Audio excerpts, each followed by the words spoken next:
वालेकुम साकिब टीवी के तमाम दोस्तों को ईद मुबारक। जिक्के ना कर प्यार गरीबां दे, लोग बड़े लजपाल होंदे न, छड़े साई नहीं बनते खुशियां दे परेशानियां दे भाईवाल होंदे न, ते रखी ख्याल बलोल अमीरां दे, कुछ मस्ती कुछ दड़ताल होंदे न। ये तां खूबी है राज गरीबां विच जिंदे नाल होंदे न, दिलू नाल होंदे न।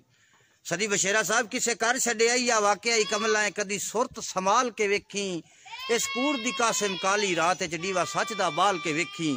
जे परख वफादी करना चाहना है वो मेरी गल नू बाल के वेखी, सारी जिंदगी पैर चटेंदा रासी, कुत्ता नस्ली पाल के वेखी। कुत्ते भौंकण लग पे साइयां नू, ना जाने बनसी कीए, तुसा ढोल बुलारे बहु कीते, असी शर्म तू गए हैं पीए।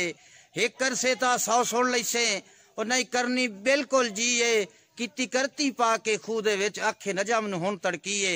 बहु गाबर ते कलहाइयां हैं, कोई बनदा मिलन दा ढब नहीं, दिल खून दे अथरू रोंदा है, लजपाल दी सींदा जब नहीं। ते तेरे करम ते बख्शिश मेरी है, कोई बनदा होर सबब नहीं, पिया पैर चुमा तेरे कुत्तियां दे, अजे पूरा अमीर अदब नहीं। लगी ढा दा मंजर की दस्सां, छेक वेख के लगदी वाहानू, वली वक्ता नाल लगाइयां हाने, लुड़ गईयां यार अगानू। फल खान ना मूल नसीब होया, अखी सिकदियां रहियां राह नू, नहीं अपने मीर बचा सकदे की आखा होर किरानू। जज़ाकल्लाह।